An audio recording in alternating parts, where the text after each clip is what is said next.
Hey guys, I need to do a quick disclaimer here before we get into the video.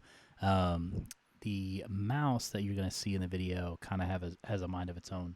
Was not able to correct it, so don't pay attention to the mouse. Hey everyone, this is part one of a two-part series we're going to be doing on just some MA tutorials. First part is going to be about 4 videos, and it's going to cover just the basics of getting started, getting kind of some show file management, where does information live, things like that. Second part is going to be primarily focusing on effects and timing and things like that. So this first video of part one is all about getting started, show file management, checking on like your login information, where stuff lives, loading a show file, saving a show file, things like that. Just kind of basic. I boot up the software. Now what? It's kind of that sort of the idea of that. So what we're going to do is I'm going to have a command overlay. One thing to note, this command overlay, it's just a feature within the software. If you are on an MA at any of our campuses, you will have a command wing. For the sake of the video, I just don't have an overshot camera, but these are all reflective of hard keys on the command wing. So anything you see that I do within this command overlay is actually a physical button on the command wing. So just one thing to note, so you don't have to pull this up or anything like that. You should have hard keys. The only thing that the command wing doesn't have a hard key of is this help button. So you will need to pull the overlay up for that. But anyway, moving on. So we're in the setup menu, so we can see this blue bar, setup menu. We actually want to go to backup. You can hit this button up here, or you can actually hit the physical backup button, hard key on the command wing. And we're going to go through how to load a show. Backup button has these tabs up here: internal, demo shows, templates, and this version 3.3.4. You might have multiple tabs of this, but it just allows you to access older versions of the show file. We want to be an internal. The other thing to note also is if you have a USB, it will also populate a tab here. It'll just have whatever you named your USB flash drive. It'll have it populate right here up in these tabs. So internal, new show, load show. This is saving to the internal drive of the computer. So we're going to go ahead and load a new show.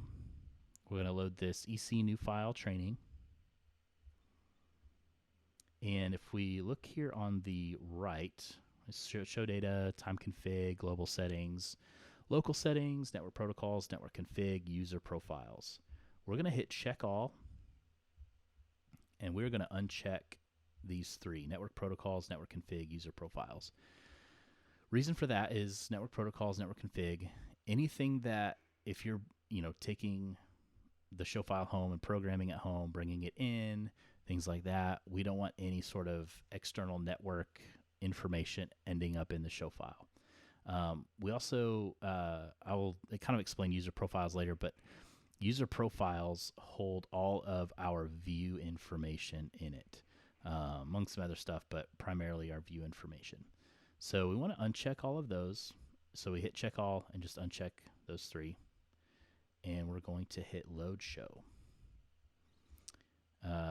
If you have a show file loaded already, it's just going to give you this prompt. Anytime you see a yellow highlight around a box, it means it's just default to that. We're going to go ahead and hit save. Saying, yep, we want to save that. It's loaded loaded the new show file. And we can go ahead and close out and look through our show file, kind of check and make sure everything is there, effects, all this stuff. Great, cool. Now let's say we've done some programming and we want to come back and we want to save the show file. We can do it a couple of ways. One, we can hit backup twice. So you see it's working, it's saving show. Just double tap the backup key. Another way we can do it is we can just hit the backup key. It's going to take us to the menu. We can hit Save Show, which is going to, our current show is the EC show file training. Or we can also do Save Show As, and we can rename, and it's going to essentially create a brand new show file that is different from the show file that you loaded. It's going to create a new show file. We can do that there. In this case, we don't want to do that, so we're just going to head and close that out. That about covers kind of file management. I did talk a little bit about when we hit load show, this user profiles section. I want to talk about logging in and kind of navigating that a little bit. So we're going to close out our load show. So we're going to close this out. We're going to go to setup.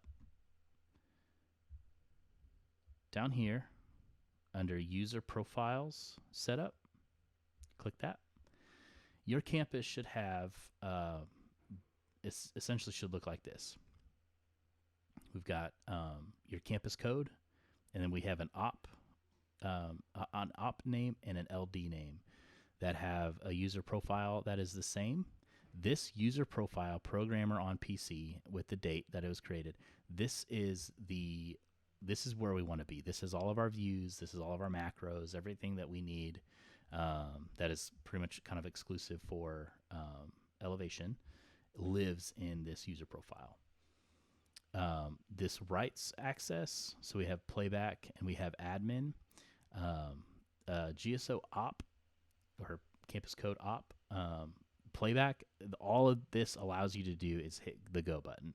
It doesn't allow you to even log in again. It doesn't allow you to change anything around. You can only hit the go button. And then admin gives you full access to the console, and it's password protected. So that password lives in a document. I'm not going to say it in this video, but that password, usually your production director may have it, but it's password protected, and all it's there for is if we have somebody who just doesn't really know the desk really well, we just want them to hit go, we can put them on this op login, and we can ensure that nothing is going to get messed up on the desk. And then LD is for programmers and those who really know the console. That's why those two different logins exist. So what you do is you select it. We're already logged in, but we can hit login. It's going to take you to this page. We're going to type the password in, and it's going to log us in. And now we have all of our views will show up and everything that we need in order to program. This has been video 1 of part 1, just kind of getting started, show file management, things like that. So hope to see you in video number 2.